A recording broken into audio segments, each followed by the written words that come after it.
It was 6 o'clock Monday morning. I was backing my car out of our garage on my way to catch the 6:45 train to my job in Manhattan. We lived in the small suburban community of Nassau Shores on the south shore of Long Island, just outside New York City. I stopped in the driveway to make sure the garage door closed before I pulled away from the house. The one time I forgot to check was 2 weeks ago. I received a phone call at work from an incensed Lauren accusing me of not caring about her. Anyone could have walked in and attacked or murdered her while I was gone. Of course, I knew she was right, and I explained I just forgot and would make sure I would not forget again. That calmed her down some, but she still went on and on about how careless I had been. Didn't I care about her at all? How stupid could I be? I tried to calm her down, reminding her that I had not done it in the 3 years we lived in the house, and I would definitely make sure not to do it again.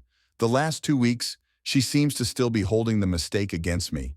Things have been decidedly cool at our house, and for the life of me, I could not figure out why she was still having these feelings toward me. My name is Jeff Carlson, and my wife is Lauren. I am 27 years old. I am 5 foot 8 inches tall. I have light brown hair that I wear long, but not long enough to put in a ponytail, and have a closely cropped beard. I run the foreign exchange desk at one of the largest commercial banks in the country. In effect, we take advantage of the constantly shifting values of currencies around the world.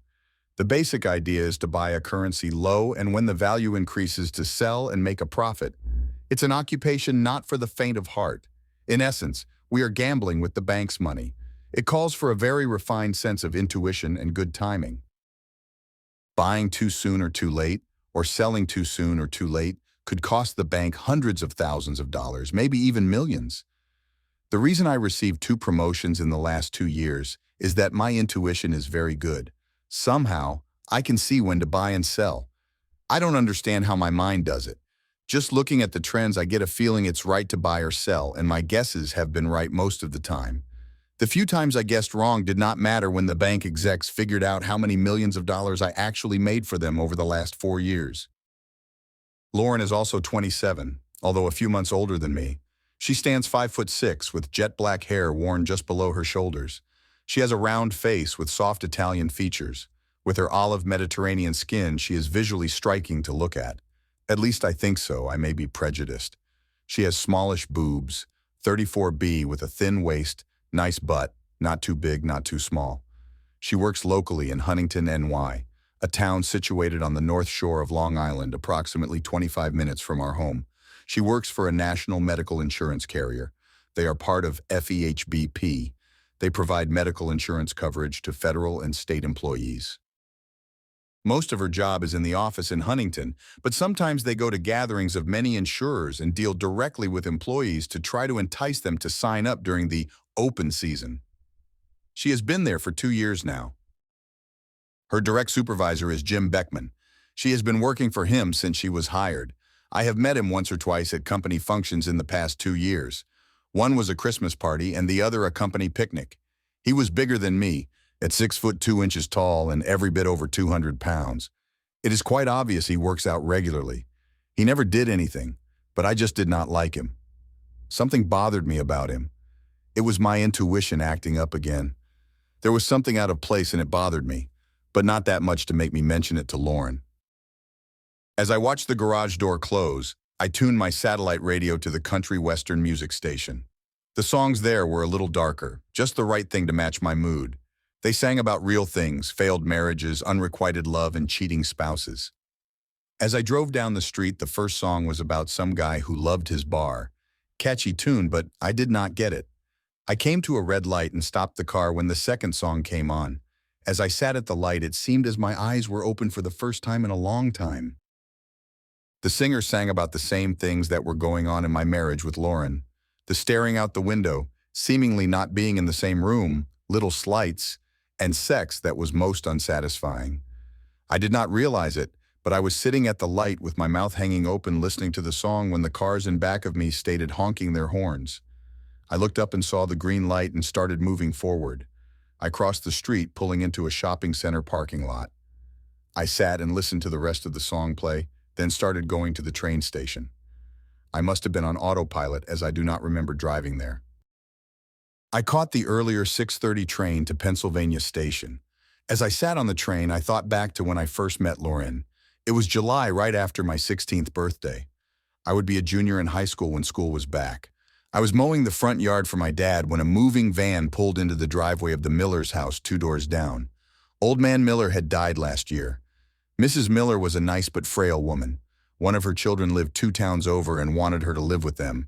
Consequently, the house was put up for sale. I watched as a new BMW followed close behind the moving van. At the time, I did not know their names, but Mr. Frank Schiavo got out the driver's side door and his wife Cheryl got out the passenger door. Emerging behind her from the rear seat was the most beautiful sight I had ever seen. Lauren Schiavo was a few months older than me. Her hair was cut short, giving her a pixie-ish look. She wore tight denim short shorts and a halter top that showed her tanned midriff. She looked over at me and gave me a smile. For me, it was love at first sight. A few days later, after the move was complete, I was casually walking down the street when I saw that Lauren was sitting outside with her mom. I don't know where I got up the nerve to go over and introduce myself to them. Cheryl Schiavo was a beautiful woman in her own right. Lauren was a miniature of her mom. Mrs. Schiavo was smart enough to know that I really didn't want to talk with her and went inside to get some iced tea for us to drink. After giving us the tea, she went back inside, leaving us sitting on the stoop talking. I am sure that she listened in to our conversation while we sat on the front step. We got along great, and for the rest of that summer, I would hang with Lauren every day. I filled her in on the school we would both attend in the fall. There was no hugging, kissing, or sex. To be quite frank, I was still a virgin and very shy. I was just happy to be in her company. July became August, and then school began. We were not in the same homeroom and were not in any of the same classes, but we did eat lunch together and ride the same bus home each day. After only a week at school, I found out that the school was holding a harvest dance in the middle of October. The next day was Saturday, and I saw Mrs. Schiavo and Lauren come home from food shopping. I went down to their home to help bring in the groceries. After the last bag was brought in, I asked Lauren if she would accompany me to the dance. She glanced at her mom and said yes. Her mom smiled. I found out later she really liked me and thought I would be good for her daughter. As September slipped by into October, I began seeing less of Lauren than before. She had made new friends with the cheerleaders. I knew she wanted to be a cheerleader from conversations we had during the summer, and she was doing this to get a spot on the squad. I did see her every day on the bus, and we always sat together and talked. Finally, the big day came. I was going to get to show off my girl to all the guys at school. I'm sure none of them thought that a girl like Lauren would be with a nerd like me. My dad drove us to the school, as I was still too young to get a license. As we entered the dance, I saw some guys from the football team look over at us, and some of them smirked and laughed among themselves. I wondered what that was all about, but decided to forget it, and went to sit with my friends and have some fun. We had danced a few times and were sitting a few out when a slow song began playing. Before I could ask Lauren to dance, Billy Barber, the star linebacker, was there with his hand out saying to Lauren, "Let's go, babe. It's time for everyone to know who you're really here with." Lauren popped out her seat and walked away without a backward glance. I sat there with my mouth open. I looked around at my friends and asked, "What just happened?" My friend Jack said, "It looks like you just got dumped." I looked at Lauren and Billy, and they were glued together as they danced to a slow number. Her hands were around his neck while his were around her waist. It became apparent this was not the first time they had danced together. I could feel the color rush to my face. I felt so ashamed. I'd been made to play the fool. When the dance ended, Billy and Lauren walked over to the football team's tables. When they sat down, Billy had his arm wrapped possessively around her shoulders. Billy Barber was one of the biggest guys in school. I knew I could not best him in a physical confrontation. I could do nothing but sit in my seat. I looked at the football team, and they were all looking at me and laughing. Lauren at least did not turn around and join them in making a mockery of me. I sat at the table for most of the night. I wanted to run out of there, but I would not give them the satisfaction. I did get treated to Billy coming over to me, placing his hand on my shoulder and whispering in my ear, "You didn't think that a wimp like you could get a girl like that, did you?" He looked at me and laughed derisively, then walked away shaking his head. Lauren never did come back to the table or talk to me for the rest of the dance. I could see she was having a great time with her new friends. I wondered if she was laughing at me too. Finally, the dance was ending. I dreaded what I had to do next. I walked over to where Lauren was sitting with Billy and his friends. "Lauren, my dad will be here soon and I have to take you home." Billy responded, "Get lost, Carlson. She's going home with me." "Lauren," I snapped, "I really don't care how you get home. If you don't go home with me, my dad will feel compelled to tell your mom that you left with someone else. You can explain to your mom why you came home with Billy." I turned and walked away. At that point, I didn't care if she walked home by herself. Soon Lauren sat down in the seat beside me. She tried to make some small talk, asking, "Did you have a good time at the dance, Jeff?" I looked at her with disgust and replied, "Are you from another planet? You dumped me for that asshole Billy Barber. It was obviously planned. You don't say another word to me for the rest of the dance and you ask me that? So to answer your question, no, I did not have a good time tonight." Soon I saw my dad's car pull up in front of the school. I stood up and walked towards his car. My sudden movement surprised Lauren and she had to almost run to catch up to me. Dad's car had the windows open, as it was a cool and pleasant fall night. As we approached, he asked us, "Did you guys enjoy the dance?" I didn't respond and he got a funny look on his face. I think he could sense something was off. As we reached the car together, she waited by the rear passenger door for me to open it and for me to get in behind her. I had other plans. I opened the front passenger door, got in and closed it, leaving Lauren to get in by herself. My dad was furious. He told me to get out and open the door for my date. I told him, I would if she was my date. I looked at my father and his look said, "What the hell is going on?" As I sat in stony silence, Lauren opened the rear car door and got in. My dad shrugged and drove us home. Not a word was spoken. When we pulled up to the Schiavo's house, Lauren's mom was waiting at the door. My father got out of the car, as did Lauren, but I just sat there. Lauren's mom also could sense that something went wrong. She knew I would normally walk Lauren to the door. As Lauren walked past her mom, I turned to look at her. I could see her mom look at my dad with a quizzical look. She then looked at me.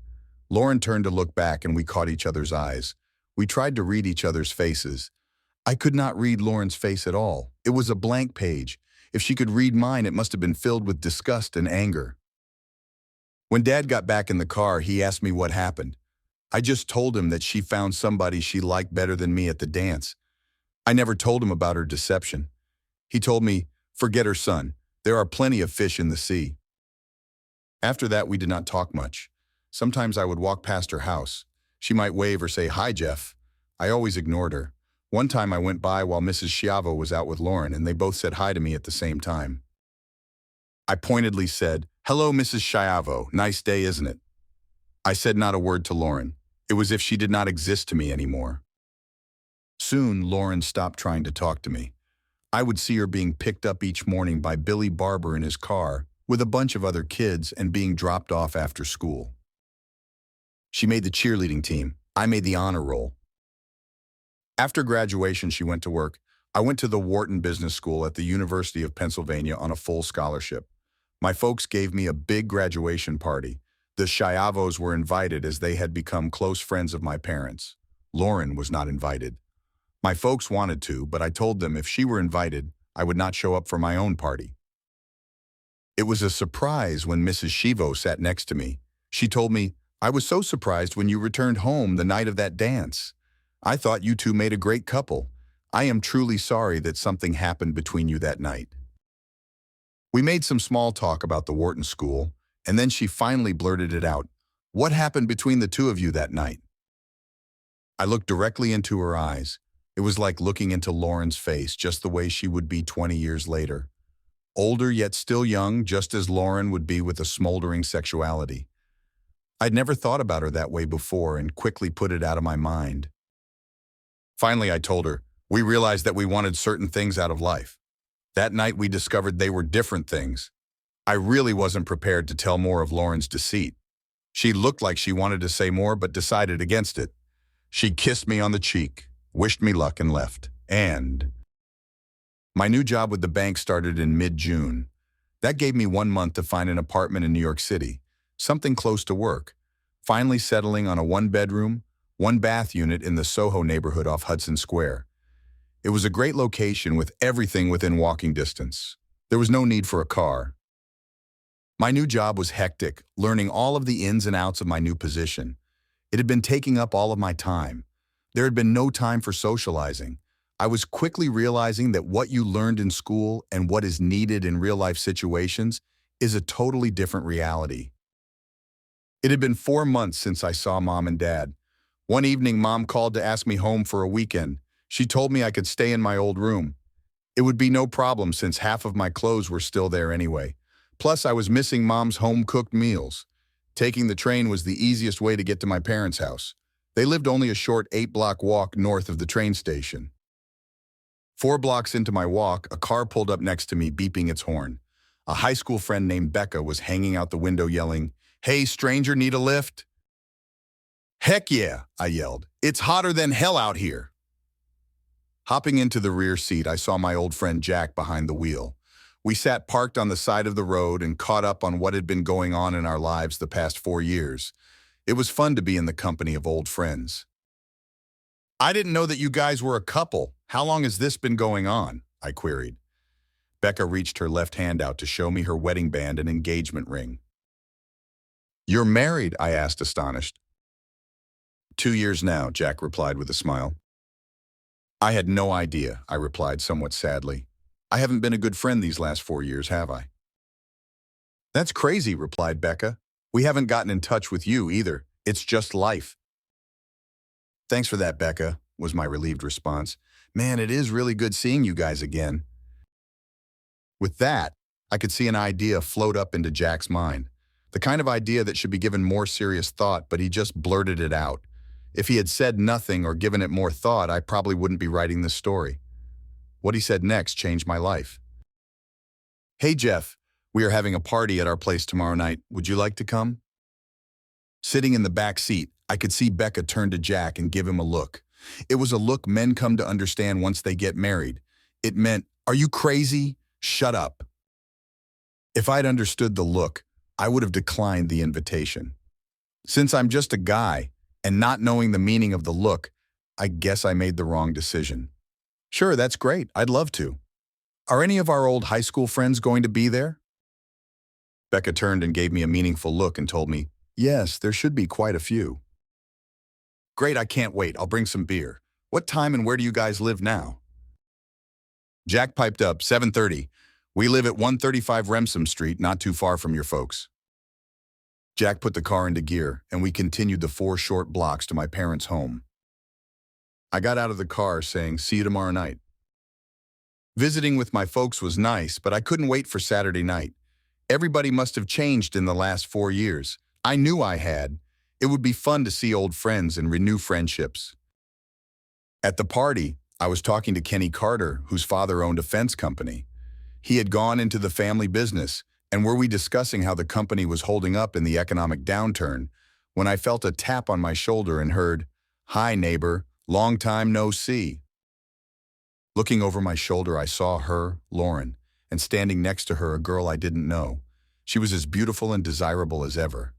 Yet the visage of a sneering Billy Barber in Lauren's back walking away from me was all I could think of. I turned my back to continue my talk with Kenny, but the other girl pulled me around by the shoulder and sneered, "That was rude, dude." "Not as rude as what she did to me," I snapped back. "Jeff, please. You can't still mad at me about that night. It's been 6 years, said Lauren. "I sure as hell can," I fumed, turning and walking away. From behind me, I heard Becca exclaim loudly, "See, that's why." Becca ran off to comfort Lauren and her friend while Jack pulled me to the outside deck. Jack told me I would have to make this right by Becca. He asked me to apologize to Lauren. He pleaded with me, otherwise no nookie for him tonight. Friends don't let friends go without, so I sucked it up and went looking for Lauren. I found the three in the kitchen. "Would you two mind leaving? I want to talk to Lauren alone." Lauren's friend spat, "No way, leave her alone, you bastard." Becca intervened, saying, "They are really old friends, let them talk it out." Both girls left, leaving Lauren and I alone. We spent a few awkward moments of silence when I decided to start the ball rolling. "Lauren, I want to apologize for saying what I said. I know you didn't expect it. What happened that night was so long ago. I have to tell you that my feelings and ego took a serious hit, and it came from a place I would never have suspected.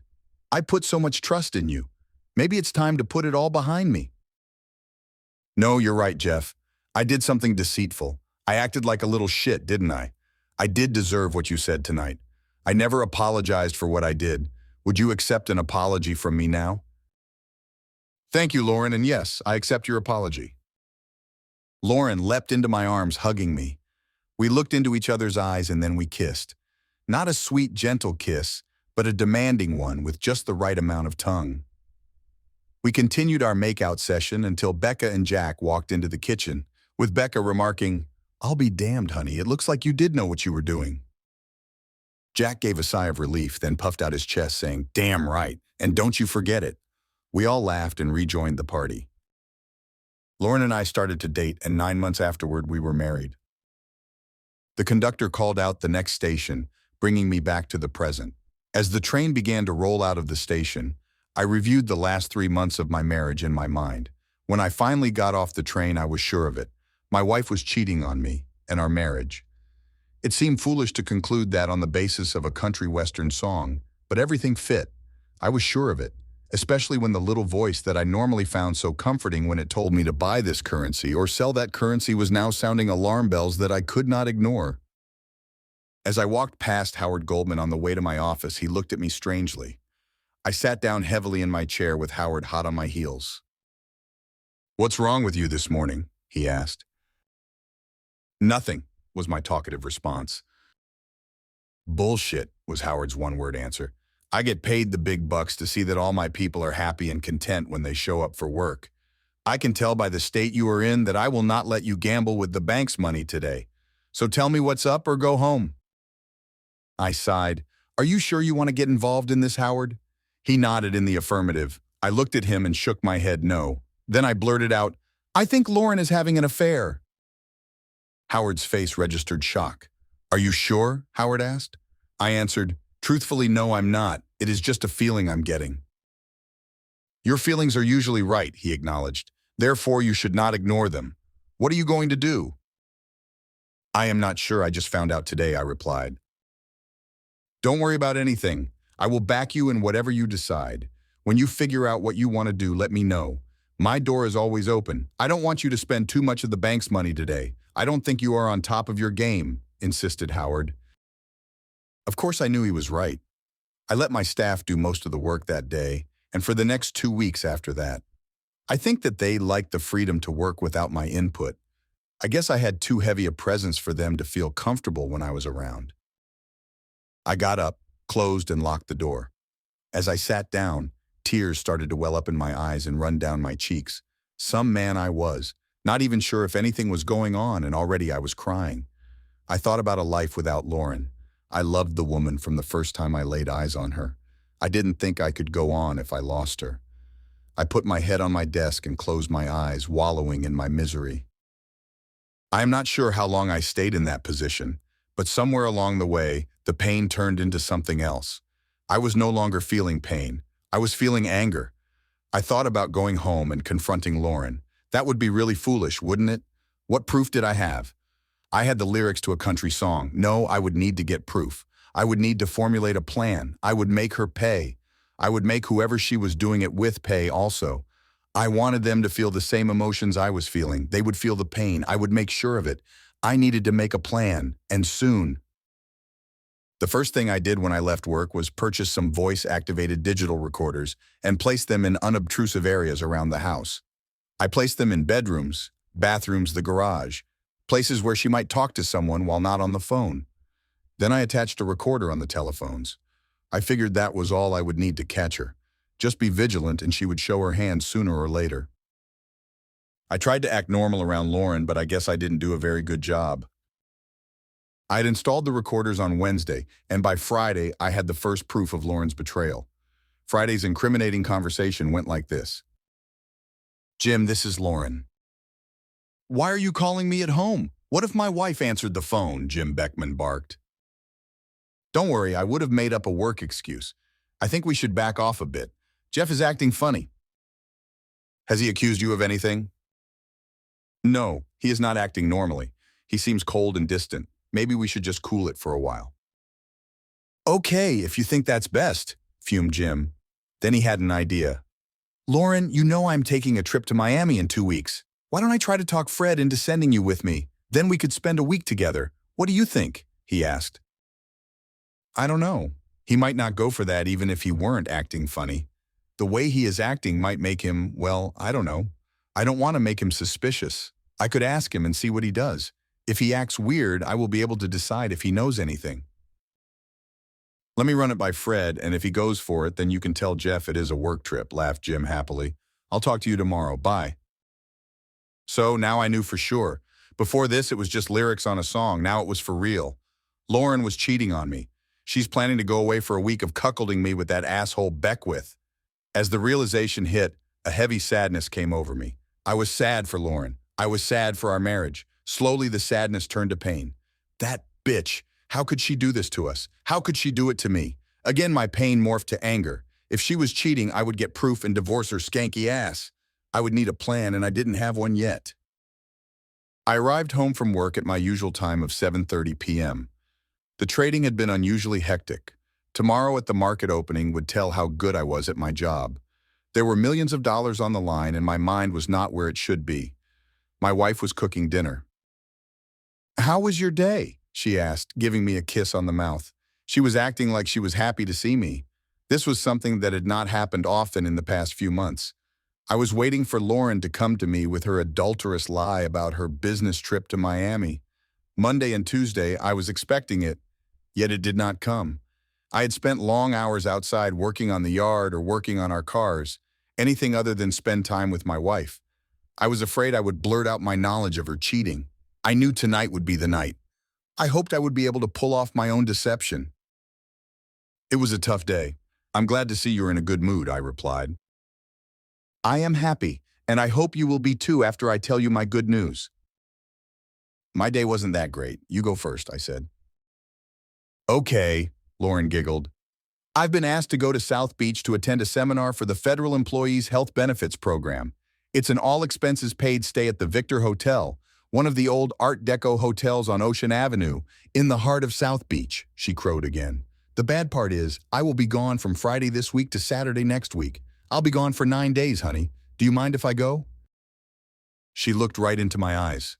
Her head was cocked slightly, trying to see if I had caught on to her deception, or if I only would be mad that she would be gone so long. As I looked back into her eyes, I could see that they were alive with excitement yet. Somewhere in there, a tinge of sadness crept through. 9 days is a long time, honey. Do you have to go? Is this something that will be held against you if you don't? I inquired. I don't know, Jeff, it might be.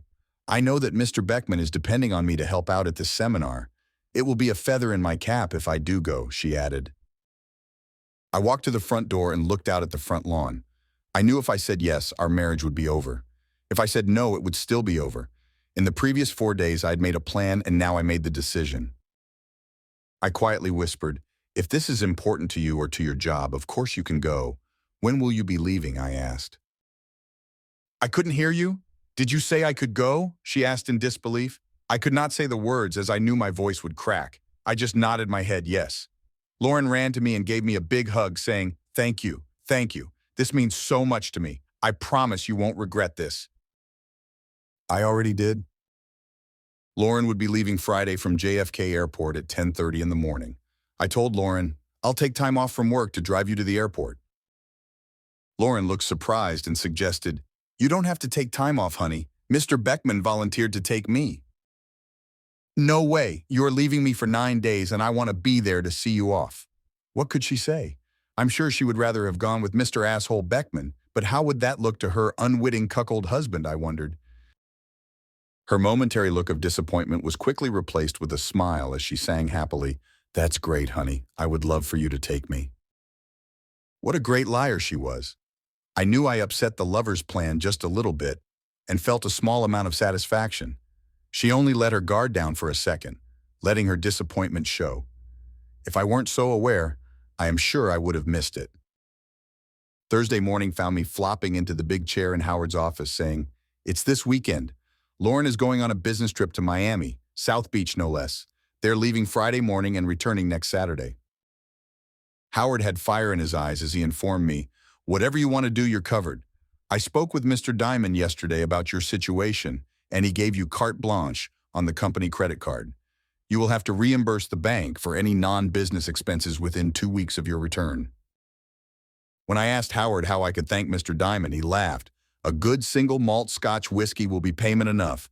You probably don't know this, but he got screwed badly in his divorce last year. He hates cheating wives. I shook my head in disgust. I knew he had gotten divorced. I did not know why. Now I knew. Howard, I need the next 2 weeks off. I need to get proof of her infidelity. Take as much time as you need, within reason, of course. I will watch over your crew and make sure they don't screw up too much. Somehow I am hoping this is all a mistake. Lauren is a great girl. I still can't believe it, Howard confided.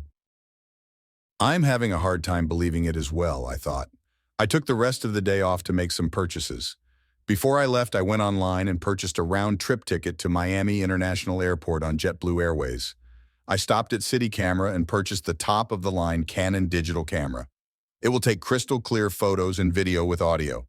It came with a removable optical zoom lens. The salesman said I would be able to see an eagle's ass at 100 yards. Next, I purchased a small carry-on bag. Then a trip to Walmart for some new clothes, shorts, tops, underwear, sneakers, and sandals. The last item was a NY Yankees ball cap. As a diehard Mets fan, Lauren would never believe I would wear a Yankees cap. The tops all had patriotic sayings, flags, and eagles on them. I didn't normally wear that type of shirt. The last stop was the drugstore where I picked up some new razors and a box of black hair dye. I was now prepared for my trip. I stowed the new luggage in the trunk of my car. All the purchases were on the company card. If Lauren looked at our bank accounts, she would be none the wiser.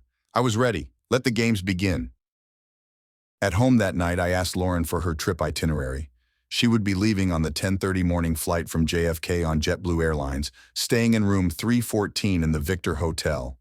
Mr. Beckman would be staying in a different room, I was told. Of course he was. I would be on the 1:30 flight leaving for Miami, 3 hours behind her. I was also able to get a room at the Victor as well. I would be in room 541. I was hoping I wouldn't get caught checking in. We were up early Friday morning as we wanted to get to the airport by 8:30 so Lauren would not have any trouble making it through security. The conversation was quiet on the ride into JFK. She tried to make conversation, but I was not very talkative. The realization that I was driving my wife to the airport to have an affair was having an effect on me. Her actions were breaking my heart, and I was very resentful, having trouble hiding my emotions. Jeff, are you upset? Are you all right with me taking this trip? You said it was okay for me to go. I know what I said, Lauren, but the reality of you being gone for 9 days is just hitting me. I know you have to go. I don't want to be away from you for so long. I will miss you so much. It already hurts knowing you are leaving. I know you can understand that, I answered. Lauren replied, Of course I understand that. I feel the same way. It will be a long and lonely 9 days away from you. Maybe so, but I'll be rattling around alone in our home while you will be in a glamorous South Beach hotel vacationing with the stars, I groaned. Lauren laughed. Is that what's bothering you?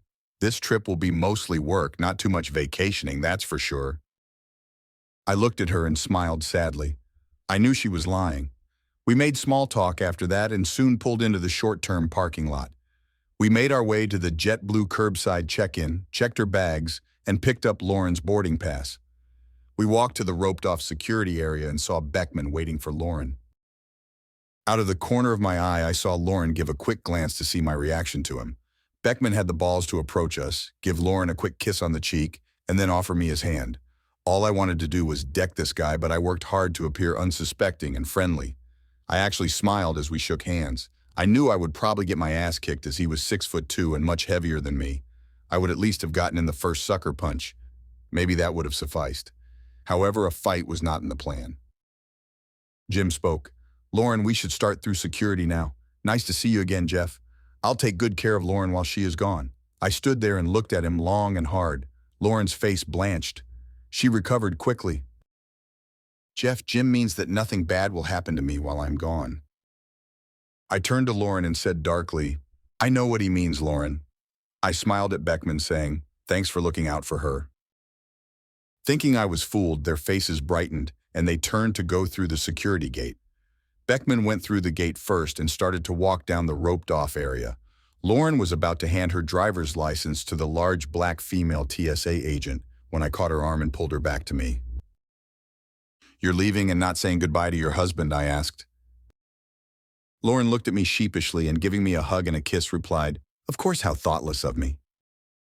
I hugged her close to me saying, "I need to talk to you before you leave. We've never been apart for this long before.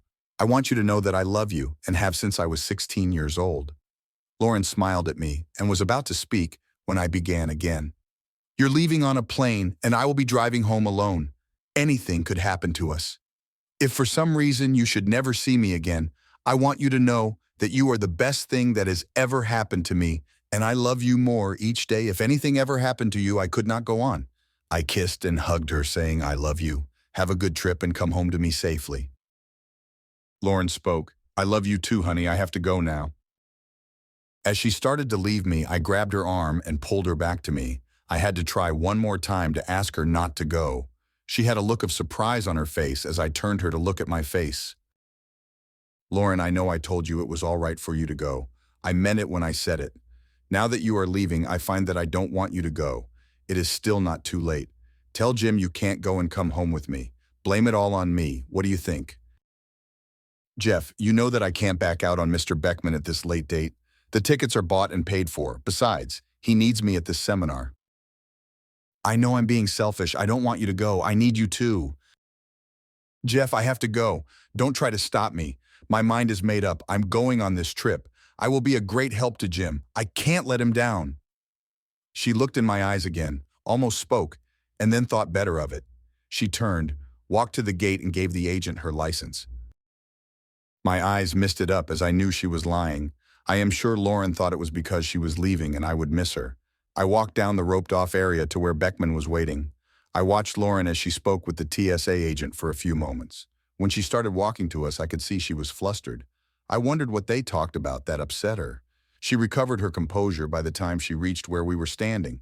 They walked to the machines to get their belongings x-rayed. I watched Lauren take off her shoes and place them in the plastic bin. She turned to me and shrugged her shoulders in a what-can-you-do gesture. She then turned to walk through the body scanner. By that time, I had reached the limit of my endurance and quickly walked out of the building. I was no longer angry, just resigned to the fact that Lauren was no longer mine. I was becoming accustomed to the fact that we would soon be apart. I moved my car from short-term to long-term, retrieved my carry-on, and went back to the terminal. I waited until the departure board showed that Lauren's plane had left and went through security myself. I sat down to eat breakfast and wait for my flight. I arrived at the hotel by cab and checked in with no problems. The on-site barber was open. I had him shave my face and give me a very short crew cut. Once in my room, I dyed my hair black. When I was done, I looked in the mirror and thought even my mom would not recognize me. With my sunglasses and ball cap on, I could walk through the hotel secure in the knowledge neither Beckman nor Lauren would know it was me. The hotel itself was interesting. It was built like a U. The middle of the U faced Ocean Ave. Across Ocean Ave is Lummis Park and then the Atlantic Ocean. Lauren and Jim's room was in the right arm of the U on the third floor. My room was in the center of the U, room 541 with a great view of the ocean. In addition to the check-in area, the first floor held shops and boutiques. In the middle of the U on the second floor was an outdoor pool. It ran the length of the arms of the U with chaise lounges placed around the pool. Towel and drink service were available. From the balcony of the room, I had a view of the whole pool area. Across the street is an entrance to the park's boardwalk. The view of the ocean was magnificent. Under different circumstances, this would be a romantic setting. This time, it felt anything but romantic. I made the obligatory phone call to Lauren around 8 o'clock. She picked up with, "Hi, honey, I'm glad you called. I rang the house a few times and you didn't answer the phone. I was worried about you. Where were you?" she inquired. "I stopped at one of the local bars with the guys from work. They have been raving about a club and talked me into going. That's all," I replied. She had the nerve to say, "You better not be hitting on any girls there, Jeff. Remember, you're a married man. I don't think I could forgive you if you did." The ball's on this bitch, I thought. She's here to continue her affair with Beckman, and she then warns me not to start one of my own. Why do you think I would cheat on you? Have I ever given you any reason to suspect me of betraying you or our marriage? You know me better than that. I could never hurt you by doing something as dirty as that." I laid it on thick now. "I know you would never do anything like that to me. That's why I let you to go on this trip to Florida. I trust you completely. I trust you with my heart, even my life. You know that. You do, don't you? I asked. Of course, honey. I feel the same way too. I don't know why I said that. I know you won't do something like that to me, she stammered. Listen, Jeff, I am really tired from the flight. I think it is making me bitchy. Will you call tomorrow and I'll be in a better mood, okay? Sure, Lauren, we can talk tomorrow, I replied. Good night, Jeff. I love you, Lauren added. Suddenly tired of the verbal sparring, I simply said, good night, Lauren, and hung up the phone. Did she catch me not saying I love her too? Would she even care, I thought? I spent a restless night in bed. Sleep would not come easily. My mind could only imagine what was going on in room 314. I awoke Saturday morning at the crack of dawn. Awoke is the wrong word, as I was already awake and watched the sun rise out of the Atlantic Ocean. My plan was to follow the cheaters around the hotel. As it turned out, my room was all I needed. After a breakfast in my room of scrambled eggs and pancakes, I spent some time on the balcony.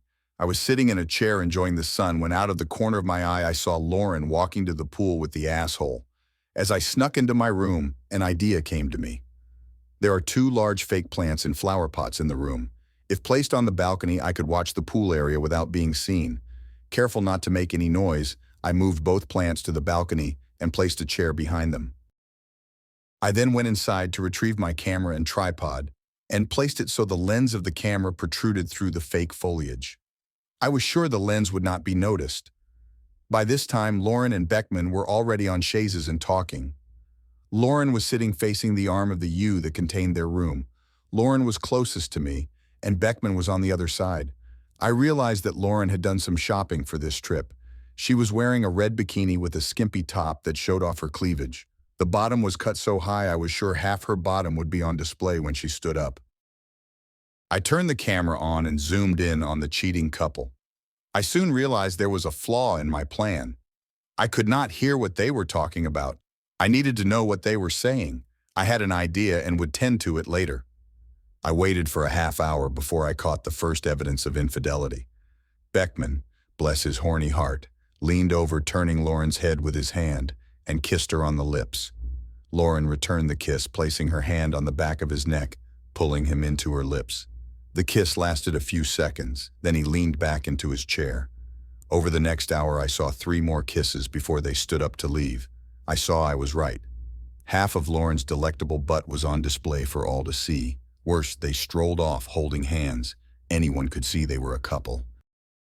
As they walked off, I turned off the camera. Retreating to my room, I fell on the bed. A lonely tear fell from my eye. Sadness overcame me, and I was very tired.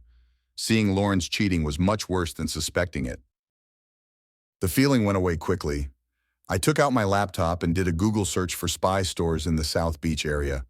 Luckily enough, there was one on Collins Ave within walking distance of the hotel. Donning my disguise and with a brisk walk, I was soon back in my hotel room with just the thing I needed, another tripod and a top-of-the-line parabolic microphone. It had the capability to plug into my camera, allowing me to add audio to the video I was taking. The microphone was placed on the new tripod next to the camera. Next time I would be able to hear what they were talking about. Waking up Sunday morning gave me a start. It was bright and sunny out. I had been exhausted, getting very little sleep on Friday night. After dinner Saturday night, I fell asleep and slept the whole night through. A look at my watch told me it was 10 a.m. Lauren and Beckman could have left the hotel already, and this could be a wasted day. I went into the bathroom and did my morning ablutions. Getting dressed, I stepped out onto the balcony when I saw Lauren and Beckman walking out of Lummis Park. I turned on my camera and mic and then made a phone call to Lauren. I was listening to what the camera was recording. I could hear Lauren's phone ringing. The parabolic microphone was working as I hoped it would. I could see Lauren look at the phone when Beckman said, "Who is it?" "It's Doofus," Lauren replied with a laugh. Beckman laughed too. Suddenly, a worried Lauren said, "I should take this. Something bad could have happened. Why else would he call on a Sunday morning?" She answered the phone. "Jeff, is everything all right? Has something happened?" she asked. I had an urge to say, "No, Doofus is fine," but held my anger in check. I replied instead, "Nothing's wrong, honey. I was lonely and just wanted to hear your voice. It's nice to know that you're worried about me." "I worry about you all the time, Jeff. It is Sunday morning and I thought something bad might have happened. You scared the shit out of me. barked an annoyed Lauren. I was getting fed up with Lauren's attitude and told her, I didn't know I would be such a bother you, Lauren. I was feeling lonely. I thought that speaking to my wife would cheer me up. Sorry to bother you. She started to answer, but I hung up the phone before she could get the thought out. It's no bother, she said into a dead phone. I could hear her talking into the dead phone over the parabolic mic. She turned her phone off and walked to a nearby bench. What did he want? Beckman asked. He was lonely and wanted to talk to me. Why did I snap at him like that? Lauren asked herself more than Beckman. Beckman gave his opinion anyway. Lauren, we have been having this affair for 6 months now. Maybe you are getting tired of him. It might be time to let him go, get a divorce. Then we could spend more time together. We won't have to sneak around anymore, he suggested. Right, she snapped. Your wife won't mind if we go to your house for a matinee, would she? Yeah, she said derisively. We won't have to sneak around anymore. Lauren smirked. Jim, you make $38,000 a year. You have no prospects of doing better. After Jeff's last promotion with his year-end bonus, he makes almost $200,000 a year. I like you, Jim. The sex is incredible. But you're not that good. Jeff is not bad in that department, so I will really not miss out too much. But someday he is going to be the CEO of that bank, and I intend to be there to share it with him. So there will be no divorce. Get that idea out of your head. Besides, you will never get a divorce from Jane. You will never leave your 2 kids either. So stop bothering me about a divorce.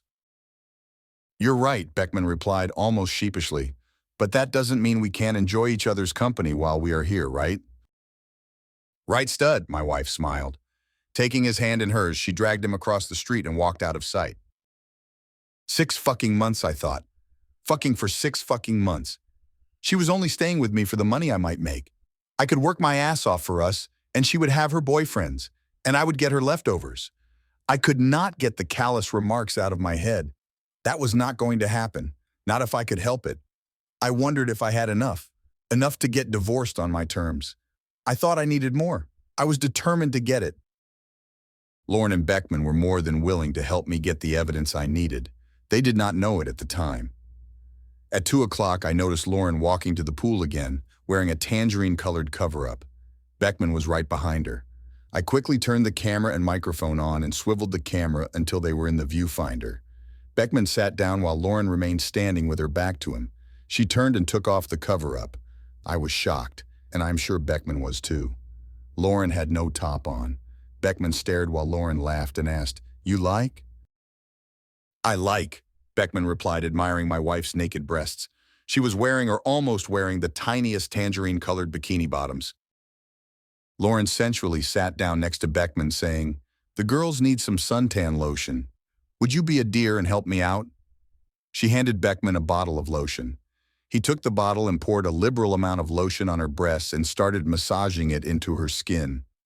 After a while, she turned over and asked him to put some oil on her butt, now completely exposed as she was wearing only a thong bottom. Beckman then massaged oil into her milky white ass cheeks. I couldn't believe my good luck to get this on video. Lauren turned over on her back again and asked Beckman, "Are you going to lie back and get some sun too?" He replied, "I can't. Look what you've done to me," pointing at his crotch. Lauren looked at the bulge in Beckman's trunks and reached out and gave his turgid member a squeeze. While running her fingers up and down the outside of his trunks, she joked, "Did I do that?" At this point, one of the hotel employees approached saying, "Miss, some guests have been complaining about your display of nudity at the pool. Such displays are not allowed on the hotel premises. I must insist that you cover up." Sheepishly, Lauren looked around and grabbed her cover-up and put it on. They had to wait for Beckman's erection to go down before they could retreat to the safety of their room. I checked the camera to make sure it had recorded the action. It had. I felt I almost had enough. If I could only get them in action, I would be done. I made no phone call to Lauren that Sunday night. I had called earlier. I felt like I had been rebuffed. Then again, Lauren did not call me either. Monday morning, I awoke at 9 a.m. I ordered breakfast in as usual. I thought I would spy from my vantage point on the balcony and see what I could capture with my new camera. It wasn't until 6 p.m. that I saw anything interesting. The doors to their room slid open, and Beckman stepped out onto the balcony. He was wearing one of the complimentary heavy cotton robes supplied by the hotel. The robe was tied in the front, and he was leaning with both hands on the railing looking out over the pool. I aimed my video and audio aids at the balcony and started recording when Lauren came out wearing a similar bathrobe. She came up behind him, giving Beckman a hug, saying, "Do you think you can get the big guy up for another round, stud?" "I may need another 30 minutes or so. You've worn me out," he laughed. Lauren giggled. "We'll see about that," and slipped her hand inside the opening of Beckman's robe. You could see her hand moving up and down as she played with his cock in an attempt to get him aroused again. Soon Lauren's hand was not going up and down, but forward and backward, as her hand did its magic. Beckman was almost fully aroused. His robe had become completely untied, and the head of his cock was poking through the folds. At this point, Lauren removed her hand and pulled the robe off Beckman's shoulders to the floor. This action exposed his cock to anyone that was looking. He turned to his left, giving my camera a great shot of it as Lauren grabbed it and said while pulling him into the room, "Now let's put this to good use." Beckman disappeared into the room, being pulled along with Lauren's hand on his cock. This was the piece of compromising evidence I would need to prove adultery. It would not make any difference in court, but might make a difference to Lauren's mom and dad, maybe to friends and other relatives as well. All this video was shot in public and would be admissible in any court. After watching the scene on the hotel balcony, I knew my marriage was over. The balcony video was now proof positive she was cheating. Maybe I should say more proof. She actually admitted it on the Sunday morning phone call. Hearing about it was hard, but seeing it was unbearable. I decided I had enough. I would be leaving tomorrow. I used my phone to confirm a flight leaving tomorrow at 3. Luckily, there were a few single seats available. It was now 1/2 hour since I saw Lauren pull him back inside the room by his cock. I wondered if they had done it already. I wondered if they might still be doing it. I decided this might be a good time to make my nightly phone call to my loving wife. I hoped it would be a distraction at just the right time. I dialed Lauren's cell. She picked up on the 5th ring. What a surprise, she seemed out of breath. "Hello," she mumbled. "Lauren," I asked with concern in my voice, "are you okay? It took a long time for you to pick up the phone, and you seem out of breath." I had to give it to her. Lauren was a nimble liar when she replied, "I was in the shower when I heard the phone ring. I grabbed a towel and ran to answer the phone. You should see me sitting naked on the bed all wet. I think you get some naughty ideas." "I am sure I would, babe. I'm calling to see how your day was. Did you have a productive time at the seminar?" "Oh," she said haltingly, "yes, Jeff, we had a good day at the seminar." I heard something in her reply. It was in her voice. It took me by surprise. I had never turned down a little phone sex with Lauren. It was never really phone sex, just some titillating talk over the phone. Still, I had never turned it down before. This was a first. Yes, that's what was in her voice. Surprise with shock and disappointment thrown in. She continued, "How was your day, honey?" "I feel down, kind of sorry for myself. I miss your sweet voice. I miss giving you a hug and getting a kiss in return. Most of all, I miss you lying in bed next to me at night. That bed gets big and lonely when you're not here to share it with me. But I don't have to tell you that. You're experiencing the same thing. You know what it is like waking up alone in the morning. You're spending your nights alone, aren't you, Lauren?" There, I finally threw it out there. I was wondering what she would say. All I heard was some muffled talking. "Lauren, are you there?" I asked. "You are sleeping alone, right?" Then she was back. "Right, honey, that's right," she lied. "Listen, Jeff, I'm freezing here and I'm all wet. I have to go now. I will talk to you tomorrow, okay?" I didn't answer. "I love you," she said. I responded, "Right, goodbye, Lauren." I hung up the phone. I packed the tripods and microphone. Next, I packed what little clothes I had with me. It had been a while since I had eaten. I put on my disguise and went down to the hotel restaurant to eat. I took the camera with me to review today's footage. As I was taken to a table by the hostess, I saw Lauren and Beckman sitting in a booth. I walked right by them and was seated 2 tables away out and a little behind them. I was at Lauren's back, facing Beckman. I was able to snap a couple of photos without them noticing. When the waitress came with my food, I did see Lauren look my way, but she showed no concern. She obviously did not recognize me. I must have looked like any other tourist reviewing the day's photos on the camera. I quietly ate my meal, sneaking a peek at the two lovebirds. I did notice Lauren look my way one more time, but there was no recognition on her face. I finished eating and left first with them still sitting in the booth. Once again, sleep was hard to come by. I was up and sitting on the balcony at 7 the next morning. I'd moved the plants back inside the room. I no longer cared if they saw me. I had the evidence I wanted. Not that I actually wanted to find any. I had wanted to find no evidence. I was saddened that I had proof that Lauren was cheating. I was looking at the sunrise when I saw a white van with the blue FEHBP lettering on it pull up at 7:15. Lauren and Beckman got into the van and it drove off. I'll be damned, I thought. They actually were doing some work this week. I had two things left to do this morning. First, I accessed one of the two computers the hotel provided for the guests. I printed two pictures that I took since I got down here. Then I went to the check-in desk and inquired who would be working the desk on Saturday morning. I found out it was a young man named Carlos. We had a chat, and I slipped him $200. If all went well, Lauren and Beckman would have a little surprise when they checked out Saturday morning. I checked out and flew back to New York to take care of things back home.